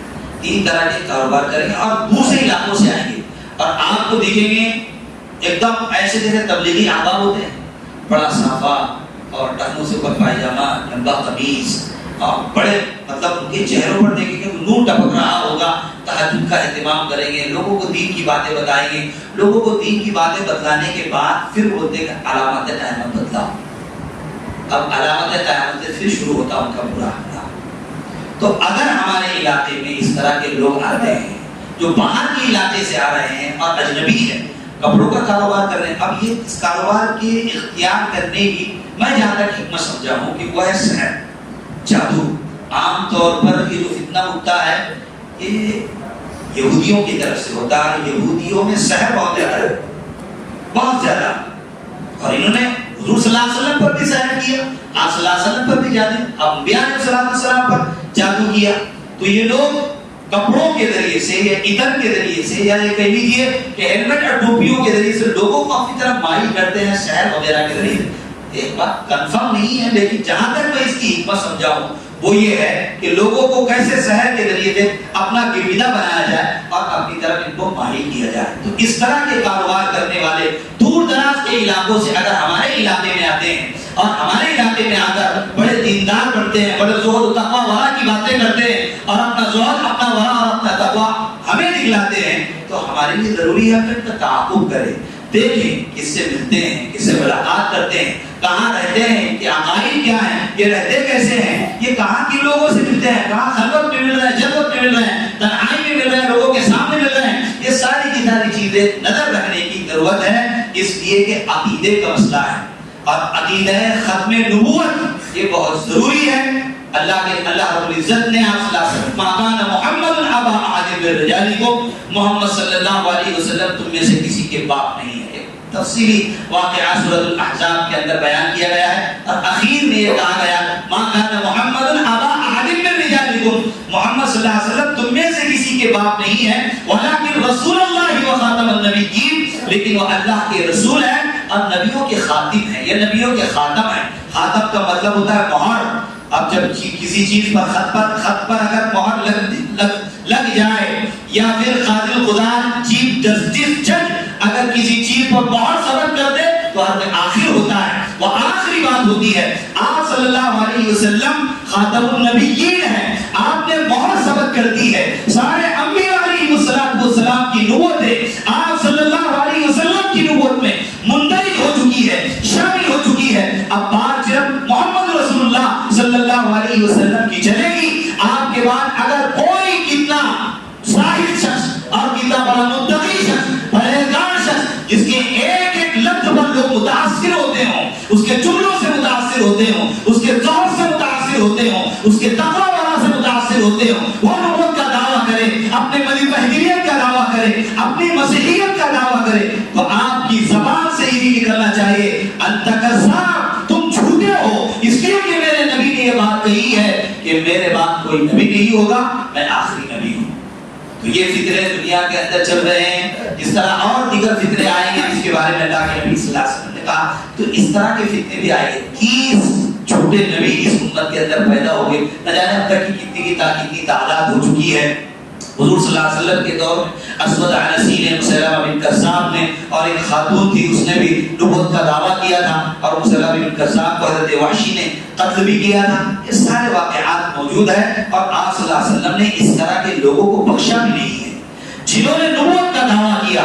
نبوت کا دعویٰ کرنا گویا کہ آپ صلی اللہ علیہ وسلم کی شان میں گستاخی کرنا ہے، اور آپ صلی اللہ علیہ وسلم کی شان میں گستاخی کرنا گویا کہ دین اسلام پر کے ساتھ گستاخی کرنا، اور دین اسلام کے ساتھ گستاخی کرنا گویا کہ اللہ کے قانون پر، اللہ کی شریعت پر، جس کو شریعت بیضاء، صاف ستھری شریعت کہا گیا ہے، اس پر مطلب حملہ کرنا اور اس کے بارے میں اعتراض کرنا ہے. آپ صلی اللہ علیہ وسلم نے فتح مکہ کے موقع سے ارشاد فرمایا تھا کہ کچھ لوگ ایسے ہیں، اس لیے کہ ایک صاحب مدینے کے اندر رہتے تھے، رسول اللہ صلی اللہ علیہ وسلم ان سے وحی کی کتابت کا کام لیا کرتے تھے. تو انہوں نے کہا کہ میں مکہ سے آنا چاہتا ہوں. تو مکہ آ گئے. مکہ جب وہ آئے تو واپس ہی نہیں ہوئے، مدینہ مرتد ہو گئے اور قرآن سے متعلق غلط فہمیاں انہوں نے پھیلانی شروع کر دی تھی. اسی طرح تو مادیہ تھی جو آپ صلی اللہ علیہ وسلم کے شان میں ہجویہ اشعار کہا کرتی تھی، برے بھدے الفاظ کہا کرتی تھی، تو آپ صلی اللہ علیہ وسلم نے صاف ارشاد فرما دیا تھا کہ اس طرح کے لوگ اگر خانہ کعبہ کے دیوار سے اور خانہ کعبہ کے غلاف سے لپٹے ہوئے بھی ملیں اور اللہ اللہ بھی کہہ رہے ہوں تو ان کو قتل کر دیا جائے۔ جہاں رام صلی اللہ علیہ وسلم نے عام معافی کا اعلان کر دیا تھا، سب کو معاف کر دیا گیا تھا، وہاں پر یہ اعلان بھی فرما لگے اس طرح کے لوگ گستاخی کرنے والے، تو آپ صلی اللہ علیہ وسلم کی شان میں گستاخی یہ بھی ہے کہ کوئی شخص نبوت کا دعویٰ کرے، کوئی اپنے آپ کو نبی کہے، کوئی اپنے آپ کو مہدوی کہے اور کوئی آپ کو مسیح کہے، یہ بھی آپ صلی اللہ علیہ وسلم کی شان میں کیا ہے؟ گستاخی۔ اور آپ صلی اللہ علیہ وسلم نے ان کے تعلق سے سخت وعید ارشاد فرمائی ہے، اس لیے اپنے عقیدوں کو ہم محفوظ رکھیں، اپنی اولاد کے عقیدوں کو محفوظ رکھیں، اور خاص طور سے مکاتب میں آنے والے معصوم جو بچے ہیں ان کے دل و دماغ کے اندر یہ چیزیں بٹھائی جائے کہ اگر کسی بھی طرح کے اس طرح کے فتنے ہمارے علاقے میں رونما ہوتے ہیں، ہمارے علاقے میں آتے ہیں، تو ان کا مقابلہ جہاں ہمارے بڑے کر رہے ہیں، جہاں ہمارے علماء کر رہے ہیں، جہاں ہمارے بزرگ کر رہے ہیں، جہاں ہمارے نوجوان کر رہے ہیں، وہیں پر ہمارا معصوم بچہ بھی اس کا مقابلہ اس نے کرنا چاہیے کہ تو جھوٹا ہے، تو دروغ کو ہی سے کام لے رہا ہے، تو فراڈ کر رہا ہے،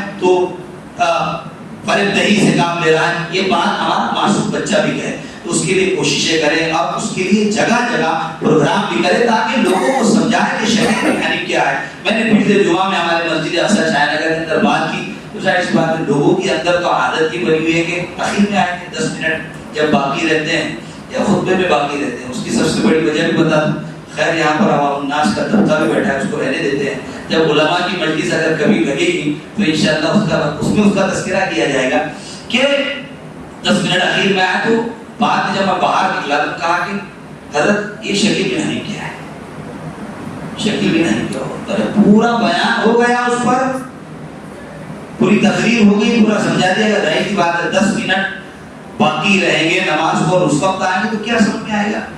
اس لیے کہیں پر اگر تحفظ ختم نبوت پر بیان ہو رہا ہے، تقریر ہو رہی ہے کسی مسجد کے اندر، کوئی مولوی صاحب کوئی مفتی صاحب اگر تقریر کر رہے ہیں تو پہلے جا کر بیٹھ جائیں، پہلے بیٹھ جائیں۔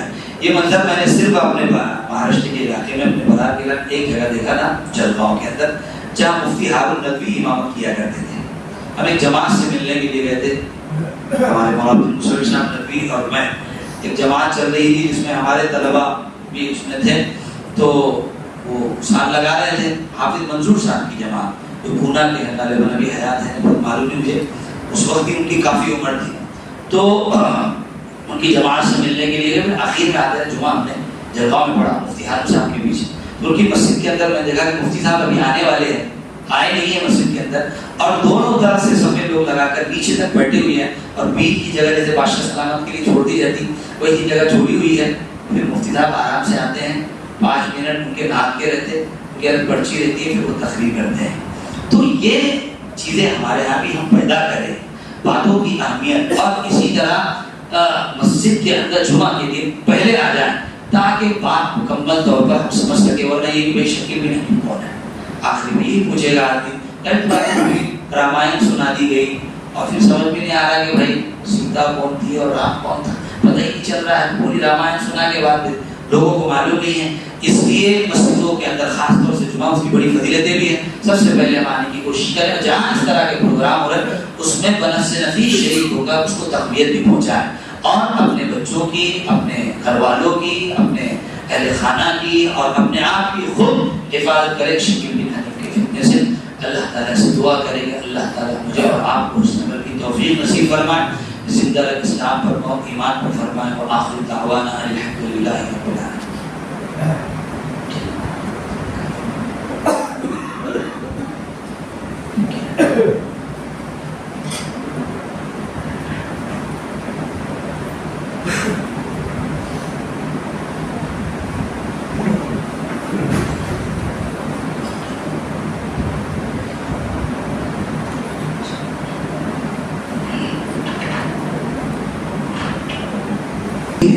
اور ہمیں مستقبل میں مزید بہتر کام کرنے کی ترغیب ملی ہے۔ اس کے ساتھ ساتھ میں تمام حاضرین مجلس جن میں معزز علماء اکرام اور تمام دوست و احباب شامل ہیں سب کا شکریہ ادا کرتا ہوں کہ آپ نے اس تقریب میں شرکت کر کے اس کی رونق میں اضافہ کیا، آپ سب کی موجودگی نے ہمارے اس دن کو چار چاند لگا دیا۔ اس کے بعد میں مکتب کے معلمین کرام اور تمام نوجوانوں کا خصوصی طور پر شکریہ ادا کرتا ہوں کہ جنہوں نے اس تقریب کے انتظامات میں بے پناہ محنت اور لگن سے کام کیا۔ آپ کا جذبہ، آپ کا وقت اور آپ کا تعاون اس تقریب کی کامیابی کا اصل راز ہے۔ آپ کے فعال کردار اور ٹیم ورک کے بغیر یہ تقریب اس قدر کامیاب نہ ہو پاتی۔ واقعی بڑی نوجوانوں نے خدمات کی ہے ماشاءاللہ۔ یہاں مکتب میں سینٹنگ لگی ہوئی تھی، وہ سینٹنگ ساری کھولی گئی، اس کو اچھی طریقے سے صفا کیا گیا۔ اینٹوں کا ایک انبار تھا، ڈھیر تھا، اس کو اپنے کاندھوں پہ اٹھا کے ایک طرف پھینکا، دھول کو صاف کیا، جھاڑو لگایا، پانی سے صفائی ہوئی۔ پھر کہیں بارش نہ آ جائے اس ڈر سے عوام کے لیے اس پہ بچھائت کا انتظام کیا، اوپر چھت کا انتظام کیا، اور گشت کر کے لوگوں کو اس دعوت کی اس پروگرام کی طرف متوجہ کیا۔ پھر تعاون وغیرہ کے لیے گشت کرنا، بڑی خدمات کی ہے۔ میں ان نوجوانوں کے حق میں دعا کروں ہوں کہ اللہ تعالیٰ ان تمام کی محنتوں کو قبول فرمائے، دائرے میں بہترین بدلہ عطا فرمائے اور ان کی تمام جائز دعاؤں اور تمناؤں کو پورا فرمائے۔ آخر میں ایک بار پھر آپ سب کا بہت بہت شکریہ۔ السلام علیکم ورحمۃ اللہ وبرکاتہ۔ دعا پہ اختتام ہوگا، مولانا دعا فرمائیں گے، پھر اس کے بعد اذان ہوگی۔ 5 منٹ کے بعد اذان کے 5 منٹ بعد جماعت کھڑے ہو جائیں گی۔ جماعت نماز پڑھنے کے بعد سب لوگ کھانا تناول فرمائیں گے۔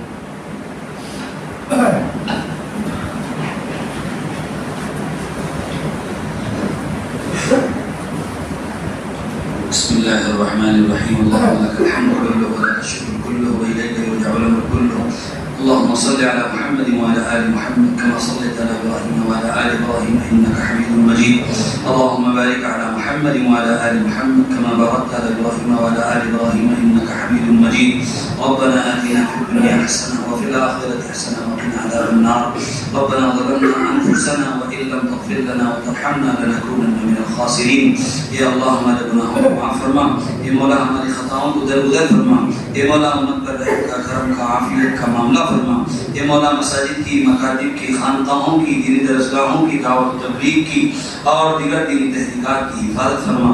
اے اللہ عالم کے جس کونے کے اندر مسلمان پریشان حال ہے، ان پریشانی کو دور فرما، خصوصاً فلسطین کے مسلمانوں کی حفاظت فرما۔ دنیا میں طرح طرح کے فتنے رونما ہو رہے ہیں، خصوصاً شکیب بن حنیف کا فتنہ، کوئی امت کو اس سے محفوظ و معمول فرما۔ ہماری اس ٹوٹی پھوٹی دعا کو جناب حبیب رسول اللہ صلی اللہ علیہ وسلم کے صدقہ طہر میں قبول فرما۔ صلی اللہ تعالی علی خیر خلقہ و نور عرشہ محمد وعلی آلہ و اصحابہ اجمعین برحمتک یا ارحم الراحمین والحمد للہ رب العالمین۔